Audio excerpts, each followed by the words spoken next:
चलिए स्टूडेंट, आज हम पढ़ेंगे अपना इन्वेस्टमेंट फ्लक्चुएशन रिजर्व को कैसे इफेक्ट मतलब कि कैसे इफेक्ट पार करते हैं जब भी हमारे पास चेंज इन पीएसआर होता है, मतलब कि प्रॉफिट शेयरिंग रेशियो के अंदर जब भी चेंज होता है।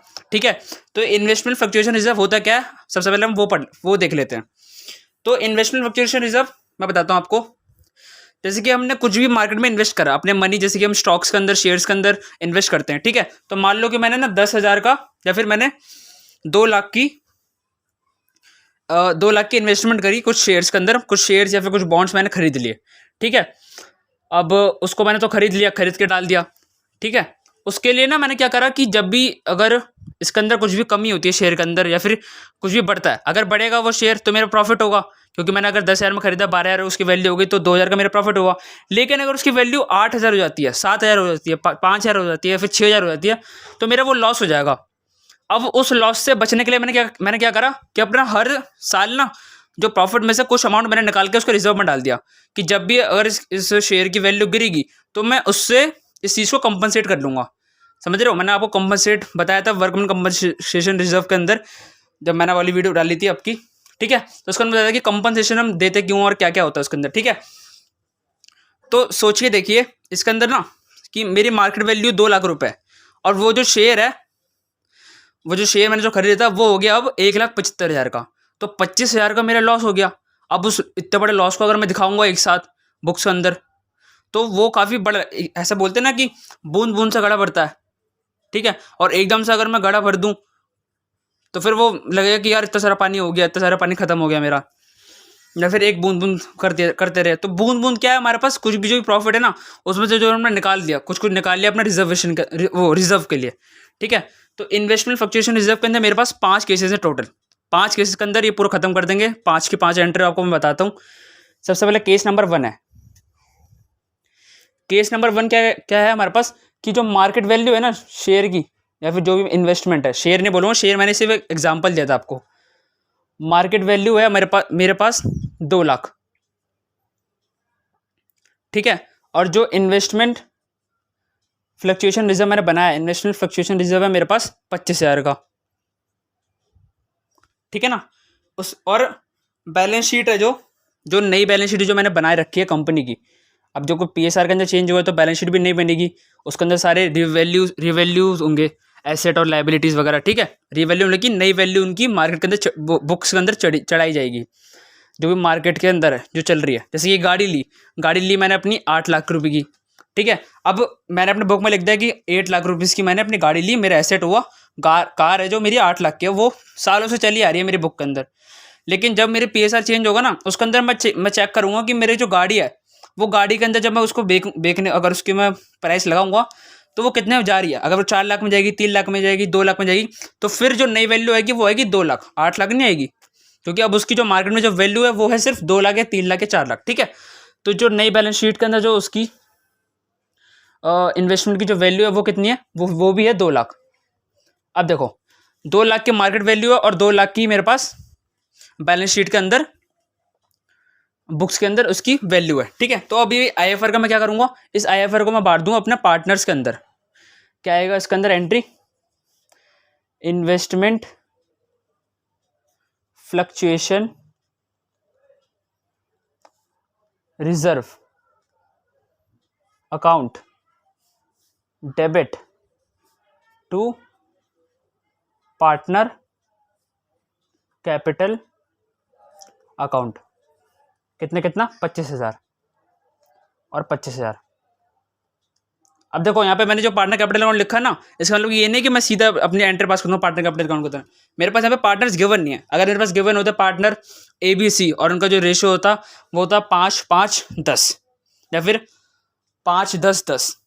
ठीक है, तो इस 25,000 को मैं बांटता 5/25, 10/25 और 10/25 के अंदर। ठीक है, वो सब आपको पता ही है कि कैसे हम पार्टनर कैपिटल के अंदर अमाउंट अपना देते हैं। ठीक है, उसके अंदर अब है मेरे पास दूसरा केस नंबर 2। अब केस नंबर 2 क्या है मेरे पास वो देख लेते हैं। मार्केट वैल्यू है अपने इन्वेस्टमेंट की है वो है 1,90,000। आईएफआर है जो है वो है 25,000।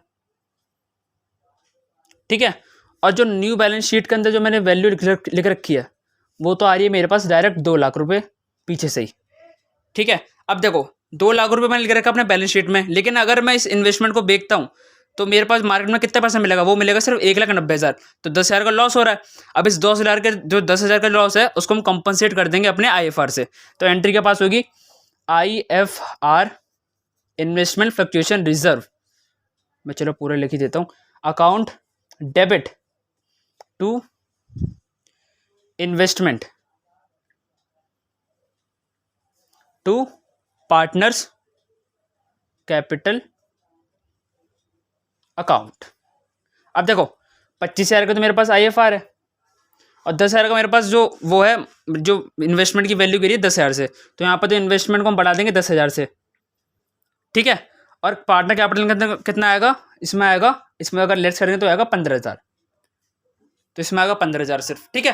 मतलब कि इन्वेस्टमेंट की वैल्यू हमने 10,000 से बढ़ा दी और जो भी हमारे पास प्रॉफिट बचा या फिर जो भी हमारे पास रिजर्व बचा उसको मैंने बांट दिया अपने पार्टनर कैपिटल के अंदर, पार्टनर्स को बांट दिया मैंने, ठीक है। अब पढ़ लेते हैं अपना केस नंबर 3।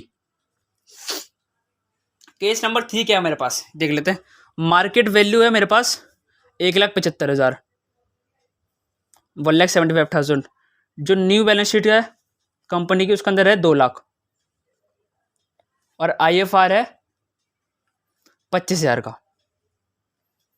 देखो बैलेंस शीट में 2 लाख है, लेकिन मार्केट में अगर उस इन्वेस्टमेंट को बेचूंगा तो मेरे से मिलेंगे 1,75,000, ठीक है। तो 25,000 का मेरे पास लॉस आ रहा है। अब देखो IFR भी हमारे पास 25,000 का ही है, तो अब इसके अंदर कोई भी हमारे पास प्रॉफिट बचेगा नहीं, मतलब कि पार्टनर कैपिटल अकाउंट के अंदर हम खोलेंगे नहीं उसको, मतलब कि पार्टनर्स के लिए कुछ बचेगा नहीं देने के लिए, ठीक है। तो इसमें एंट्री के पास होगी हमारे पास IFR account debit to investment 25,000, ठीक है, 25,000। अब हम बढ़ते हैं और पढ़ते हैं अपना केस नंबर 4। केस नंबर 4 पढ़ लेते हैं अपना, ठीक है। Case number 4। अब देखो मार्केट वैल्यू हमारे पास 1,70,000 की, IFR है 25,000 का और इन्वेस्टमेंट और जो नई बैलेंस शीट है उसके अंदर वैल्यू है 2 लाख की।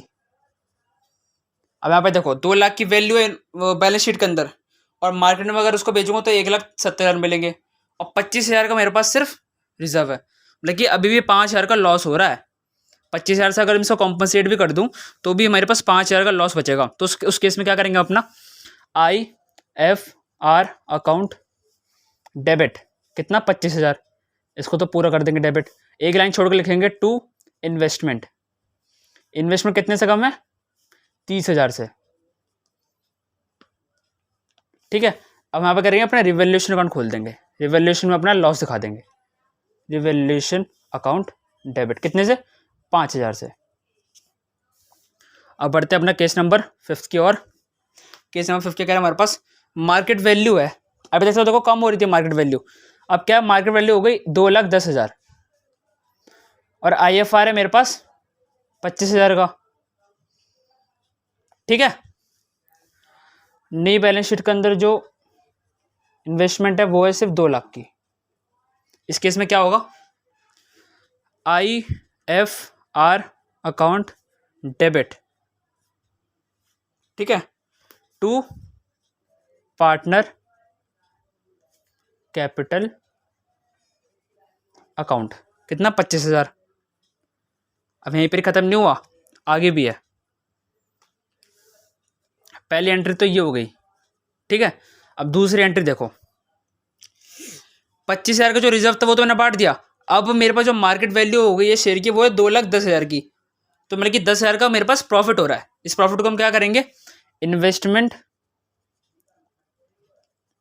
Account debit to revaluation. ध्यान रहे जब भी हमें लॉस दिखाना है या फिर प्रॉफिट दिखाना है हम डायरेक्ट दिखाएंगे अपना पार्टनर कैपिटल के अंदर, हम दिखाएंगे रिवैल्यूएशन के थ्रू, ठीक है।